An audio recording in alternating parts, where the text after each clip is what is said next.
반갑습니다. 오늘도 새벽 돌베개에 나오신 모든 성도님들을 주님의 이름으로 환영합니다. 오늘도 우리에게 하나님께서 또 좋은 하루를 주시고 또 그 하루를 살아갈 또 말씀을 우리 모두에게 주시게 되는데, 오늘도 이 말씀 묵상하고 또 묵상한 말씀으로 이 하루도 정말 잘 살아가는 우리 모두가 되면 좋겠습니다. 오늘 우리에게 주시는 하나님의 말씀은 역대상 24장 1절로 2절까지의 말씀과 31절의 말씀입니다. 아론 자손의 갈래는 다음과 같다. 아론의 아들은 나답과 아비후와 엘르아살과 이다말이다. 나답과 아비후는 아버지보다 먼저 죽었다. 그들에게는 아들이 없었으므로 엘르아살과 이다말이 제사장이 되었다. 이들도 그들의 친족인 아론 자손과 마찬가지로 다윗 왕과 사독과 아히멜렉과 제사장과 레위 사람 가문의 족장 앞에서 제비를 뽑았다. 가문의 종가이든 가장 작은 집이든 공평하게 제비를 뽑았다. 아멘. 오늘은 역대상 24장의 말씀을 갖고 하나님께 맡기고 하나님이 맡기신, 하나님께 맡기고 하나님이 맡기신, 이런 제목으로 함께 하나님 말씀을 나누도록 하겠습니다. 오늘 우리가 함께 묵상하는 역대상 24장은 크게 두 부분으로 나눌 수가 있습니다. 그 첫 번째 부분은 제사장직에 관한 말씀입니다. 다윗은 자신을 뒤이어 이스라엘을 다스려야 할 솔로몬의 통치와 그가 건축할 성전을 준비하면서 동시에 그 성전을 섬길 조직을 편성합니다. 오늘 본문은 성전 예배의 중심에 있는 그 제사장들을 기록하고 있습니다. 우리 모두가 잘 알다시피 제사장직은 아론을 중심으로 이어집니다.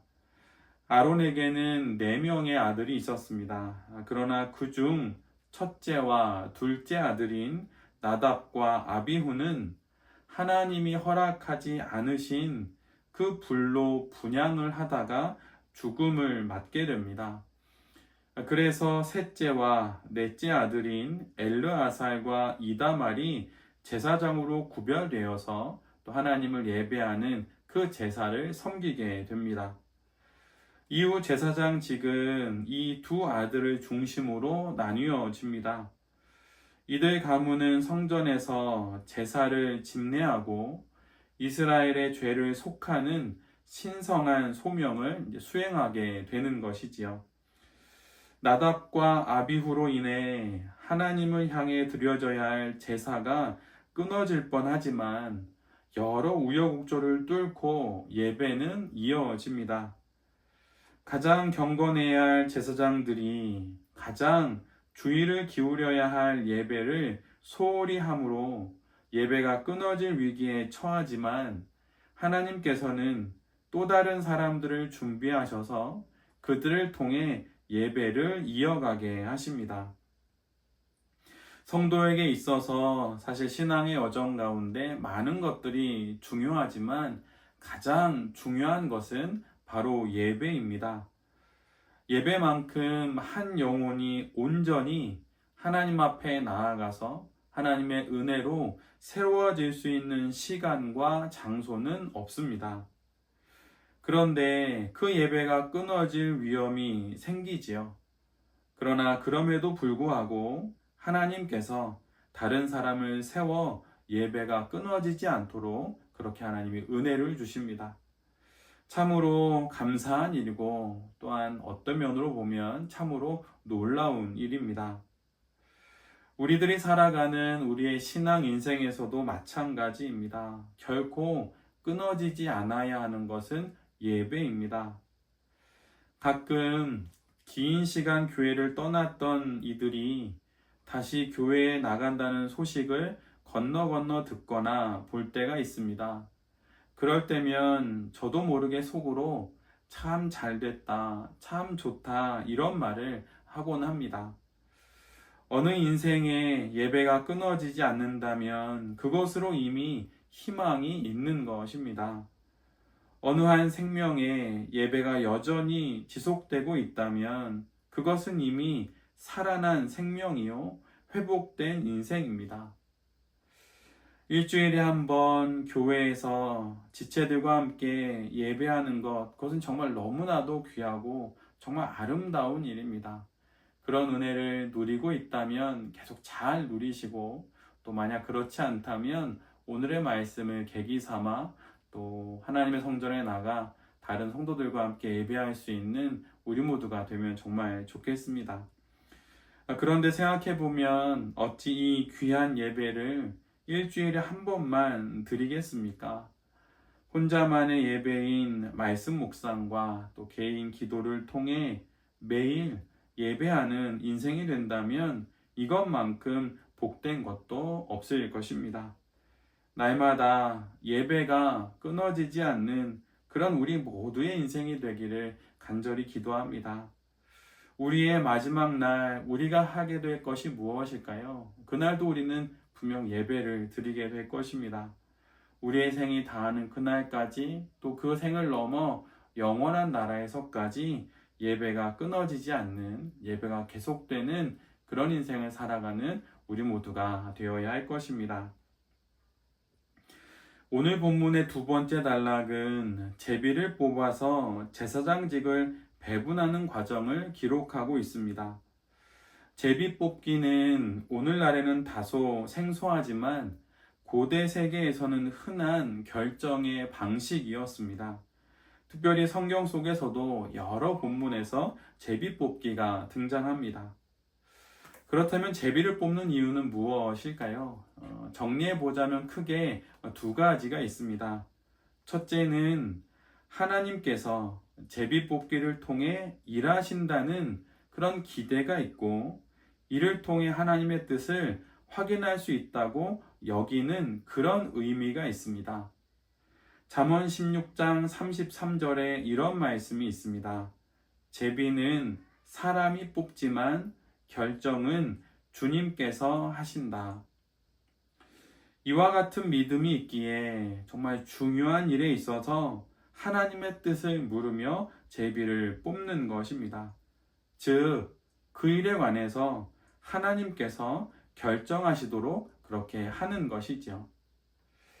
두 번째 의미는 제비를 뽑는다는 것은 인간적인 편애와 또 인간적인 특혜가 작용할 수 없는 공평한 결정이라는 뜻이 담겨 있습니다. 한쪽에 치우치지 않고 차등 없이 제비를 뽑을 때 인간적인 선호나 선입견 없이 공평하게 직분을 맡길 수 있게 되는 것이지요. 제비를 뽑는 순간 그 누구도 그 결정에 토를 달거나 부당하다 말할 수 없는 그런 공평성이 확보되는 것입니다. 이를 통해 어떤 특권적인 임무에 대한 특혜나 경쟁으로 인한 분열 없이 공동체를 잘 세워갈 수 있게 되는 것이지요. 그런데 제비 뽑기에는 또 하나의 의미가 있습니다. 제비를 뽑는다는 것은 앞에서처럼 그 결정을 하나님께 맡긴다는 의미입니다. 그러나 그 의미, 다음의 의미는 제비를 뽑아 결정이 되는 순간 그 직분은 하나님께서 그에게 맡기신 직분이 된다는 것입니다. 제비 뽑기는 공평한 기회인 동시에 공개적인 책임이 부여되는 것이기도 합니다. 기회의 균등, 그 다음에 이에 대한 책임을 사람이 아니라 하나님께서 맡기셨다는 사실이 이 모든 결정에 뒤따르게 되는 것입니다. 성경의 제비뽑기는 이 시대의 그 흔한 공정과 공평의 논리가 아닙니다. 제비뽑기로 그 결정을 하나님께 맡기고 그 결과를 하나님께서 우리에게 맡기셨음을 공개적으로 고백하는 것입니다. 인간적인 공평의 의미를 넘어서는 지점에 제비뽑기가 있습니다.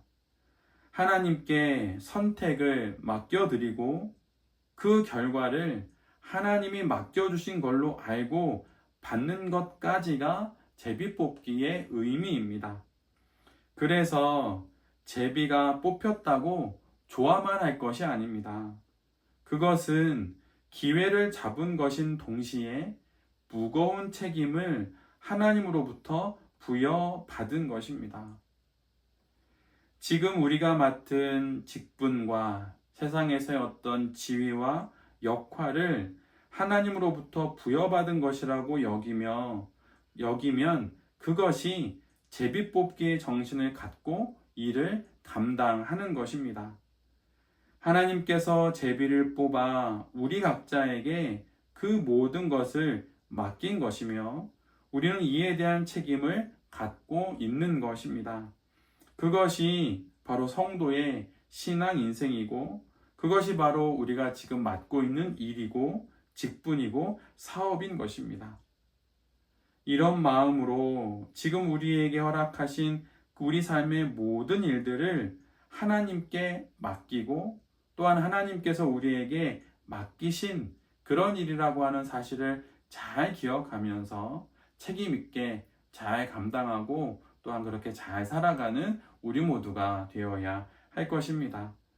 새벽 돌베개의 모든 성도님들과 또 이 말씀을 전하는 제 자신이 지금 여기서 우리가 맡고 있는 그 직분과 역할과 그 일이 하나님께 맡기어 하나님께서 우리에게 맡기신 바로 그 일이라고 하는 사실을 기억하며 잘 감당하고 또 책임 있게 그 모든 일들을 수행하는 그런 성도들이 될 수 있기를 간절히 기도드립니다.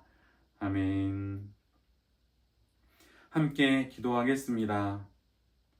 주님, 예배가 끊어지지 않게 하겠습니다. 주일날의 예배만이 아니라 매일의 삶 속에서 나 홀로 드려야 하는 그 예배를 소홀히 하지 않겠습니다. 말씀을 묵상하고 시간을 구별하여 기도를 드리며 찬양을 듣고 부르며 내가 드릴 나의 예배를 매일 드리겠습니다. 우리의 생이 다하는 그날까지 예배가 끊어지지 않게 하여 주시옵소서. 주님, 제비뽑기를 인간적인 공정과 공평의 울타리에 가두지 않겠습니다. 선택을 하나님께 맡기고 그 결과는 하나님께서 우리에게 맡기신 책임으로 알고 최선을 다해 잘 감당하겠습니다. 오늘도 우리에게 주신 이 하루를 책임을 다해 살아가게 하여 주시옵소서. 그리고 모든 일들 가운데 우리 곁에 있어 주셔서 우리를 인도하여 주시옵소서. 이 모든 말씀 예수 그리스도의 이름으로 기도드립니다. 아멘.